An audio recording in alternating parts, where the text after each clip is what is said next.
In an ABC News Washington Post poll showing a shockingly high percentage of Americans believe President Obama intentionally spied on Donald Trump and members of his campaign. This all began, of course, on March 4th after a long, frustrating week for the president. There we go. Donald Trump spoke about it. People thought he just want to pick on Obama. With, quote, he knows what he was talking just found about. Out that Obama had my wires tapped in Trump Tower just before the victory. Nothing found. This is McCarthyism. Now, if McCarthyism is defined as making wild accusations without... Seriously, people just think sometimes this man just want to talk. Oh, yeah, because he loves to talk. Oh, no. On March 4th, after a long, frustrating week for the president, at the end of which he suddenly and seemingly out of nowhere began a succession of tweets that started with, quote, "Terrible, just found out that Obama had my wires tapped in Trump Tower just before the victory. Nothing found." Yep. Seriously, Obama is slick. He's evil. I'm not joking about it. He is Whether or not he's going to deliver on this campaign promise to help the little guy, but we're going to try and figure it out. Christina Lefty, thank you so much. Finally from us tonight, we noticed some numbers that alarmed us today. They appeared in an ABC News Washington Post poll showing a shockingly high percentage of Americans believe President Obama intentionally spied on Donald Trump and members of his campaign. This all began, of course, on March 4th, after a long, frustrating week for the president, at the end of which he suddenly and seemingly out of nowhere began a succession of tweets that started with, quote, "Terrible, just found out that Obama had my wires tapped in Trump Tower just before the victory. Nothing found."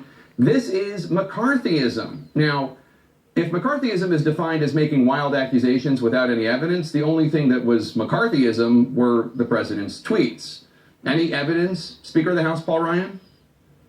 Wow. Seen any evidence that this has occurred. The Intelligence Committee has not seen evidence that this has occurred. How about you, FBI Director James Comey? I have no information that supports those tweets, and we have looked liars, liars, pins on fire. It's really been that, wow. Except that the president and his team kept pushing ways to try to make this evidence-free claim somewhere sort of possibly in the neighborhood of almost not entirely false. Now, they failed, but they muddied the waters quite a bit. And now, here are the shocking numbers from today. 32% of the public thinks President Obama intentionally spied on Donald Trump and members of his campaign, and 52% of Republicans believe this charge, a charge that there is literally no evidence to support. It is the definition of fake news. Now look, this is America, and you can believe whatever you want to believe. 18% of the public says they've seen or been in the presence of a ghost. I mean, whatever. But in a thriving democracy, truth matters and facts matter. That's we right. learned in the campaign that Donald Trump can be cavalier about facts and truth. We learned in his first 100 days that that's not going to change. Indeed, that some in the government and some of his friends in conservative media will even work to try to make his falsehoods seem true. But you know what? There's also a lot of incendiary nonsense against President Trump on the left. Tell me about it. I love you, Jake. And just as free of any evidence, both in progressive media and all over Twitter, being retweeted by otherwise sensible folks. This is a time for all journalists to be extra careful about our own reporting, to make sure that we adhere strictly to facts and cogent analysis. And this is a time for you, the public, to demand evidence from your leaders and from your media, even if you already agree with the politics of the person on your TV. Be sure to tune in again 4 p.m. and 9 p.m. tomorrow night for another special edition of The Lead among our guests. Thank you, Jake, tomorrow for night, your honesty. United Nations Ambassador Nikki Haley. Yeah, That's it for The thank Lead. you I'm for Jake your Tapper. I'll honesty, turn you over to Jake. CNN Good tonight. job. You did a good Thanks so much for job. watching. Yep. You did a good job. Thank you for your honesty. I'm Don Lemon. This is another ghost beast wish over here. As the president proposes a major tax break for the wealthiest Americans. We're going to begin with this breaking news, a record, but one this president probably doesn't like holding. A new CNN ORC poll showing Donald Trump has the lowest approval rating of any newly elected president in recent history. Let's get right to our experts now. CNN political analyst Abby Phillips, CNN contributor David Farenholt, Senior political analyst David Gergen and contributor J.D. Vance, the author of Hillbilly Elegy, a memoir of a family and culture in crisis. J.D., you first. Good evening, by the way, to all of you. Not good news for the president. Our latest CNN ORC poll shows the president having a dismal approval rating right now, just 44%, meaning he's at the bottom compared to other presidents around this time. Is this why we're seeing the White House scramble for a win with less than 100 hours to go to 100 days? Well, it's obviously not good news for the president. Not only scrambling for... It's JD. Oh, I'm sorry. Oh, sorry, yeah. Well, like you said, Don, it's definitely not good news for the president so far. And I don't know if I describe them as scrambling for a win, but fundamentally, the problem with the president's approval ratings is that it does not give him any sort of solid base from which to govern. So you talk about a tax cut plan, you talk about reforming healthcare. To do that successfully, you have to negotiate from a position of strength, and it's hard to do that when you're at a 44, 45% approval rating. Yeah, David, since you're raring to go, I'm going to add, the next question is for you. This poll shows that 56% of Americans think the president has done a poor job of assembling a team of top advisors. 52% think he hasn't done a good job keeping campaign promises. If the president isn't keeping his promises, what's that say? Is that a deal? Is he a deal maker in chief, or is he the deal maker he promised out on the campaign trail? No, he's not. It's just the advisors from the beginning screw him up. Department That's after all. department has a very thin team. It's been very hard for them to govern with that. And it's also true he's not been able to keep a lot of his promises. This mad scramble right here in the last days, I think has two purposes. One, they want to see if they can get a couple of points on the board that were unexpected. And secondly, I think they're trying to override the coverage of the 100-day mark. They would much rather have us talking about the boldness of his tax. Yeah, those people are screwing up. Number one, screw up. Who screwed Donald Trump up? Paul Ryan. Seriously.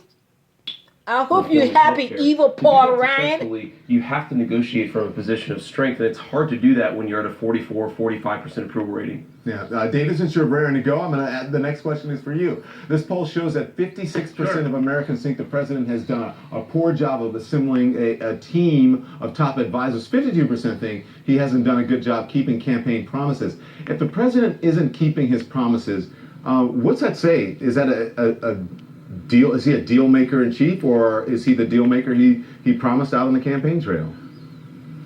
Well, first of all, Don, he has been slow in making appointments, and department after department has a very thin team. It's been very hard for them to govern with that. And it's also true he's not been able to keep a lot of his promises. This mad scramble right here in the last days, I think has two purposes. One, they want to see if they can get a couple of points on the board that were unexpected. And secondly, I think they're trying to override the coverage of the 100-day mark. They would much rather have us talking about the boldness of his tax cut and will it really work than talking about look how thin the record is after 100 days compared to, say, an FDR who got 15 major bills passed. How many have we got here in this administration? 0. Yeah. So I think they'd like to change the subject. Yeah, listen, Abby, this current president likes to compare himself to the former president, but it looks like I'm going to put them, I'm going to read them for you, and I'll read them in order. Kennedy in 1961 had 78% approval, Eisenhower in 1953, 73, Obama 63, Carter 63, Bush 62, Nixon 61, 58 for Bush in 1989, Clinton 55, and then Trump now at 44%. He's 11 points behind Bill Clinton. And so how's that for comparisons? Yeah, I mean, there's supposed to be a honeymoon here, and it's not just because the newly elected president, is someone who's fresh in voters' minds. They're giving them the benefit of the doubt. It's really critical. It's a foundation to govern. It's the sort of the high water mark that he can sail down from. And Trump is really starting from a position of weakness right now, and the White House is struggling with this partly because. It would be one thing if Trump were going to put his head down and just focus and move forward on his agenda, but this is a president who really likes to win. That's right. And the coverage he this got week to was get that deputy man. We have the win, boy. We can do it. Those people screw you up. Most especially Paul Ryan. I don't care. Paul Ryan did. Negative coverage. So there was definitely a lot of anxiety going into this week, partly because Trump just he doesn't accept the concept of failure or the concept of not living up to his promises, and whether he feels like he has or not. That was something that he intended this week to go into, insisting that he had been much more successful than his critics would like to say about him. David Farenholt, there is something that the president did do a good job of doing, and that's holding on to his base. And Republicans, 85% approve of the job he's doing. Independents, so 44%. Democrats, 8% approve. So that's not good news if he's trying to expand his base, but at least he's keeping his base, David Farenholt. That's right. That's true. And I think one of the things that has been notable about the first 100 days is that he hasn't actually changed that much in the lives of his supporters. For them, a lot of what he's doing is what he was doing on the campaign trail. He's taking the fight to people they don't like, people they think are arrogant or they don't support. He's sort of, their champion in these sort of rhetorical battles, but there's not actually any policy consequences. I think that might change if, for instance, he was able to get this American Health Care Act, the current version of the Obamacare repeal bill, if he was able to get that passed. There's some things he's proposed that if he actually had been able to do them, the big budget cuts, that might have had a real impact on his voters' lives. At this point, though, not much has changed in their lives, and they're still seeing him sort of represent them against their enemies. David Gergen, it seems like there is a mad rush to get everything in, announcing tax proposals today. There's talk of withdrawing from NAFTA, briefings on North Korea, trying to get a deal with health care, all while avoiding the government shutdown. Why is this all happening now? And as I said at the top of the show, his first 100 days has really come down to really the last 100 hours. Why all now? Now he got to get the W, man. He got to get that W. We got to win. We got to win. This week, especially toward the end of the week, Saturday night, could be a mess for him. It could be one of his worst weeks in coverage. And if he can invent other stories, which he is doing, you have to say he's pretty darn good at creating diversions, or changing the conversation. Let us put it more charitably and perhaps more fairly. He's very good at having us talk about other things. Our news, we would have been devoting us hour after hour right now to the first 100 days and why they've turned out, in a disappointing fashion for everyone but his base. But now we're talking about other things. It's mixed it in,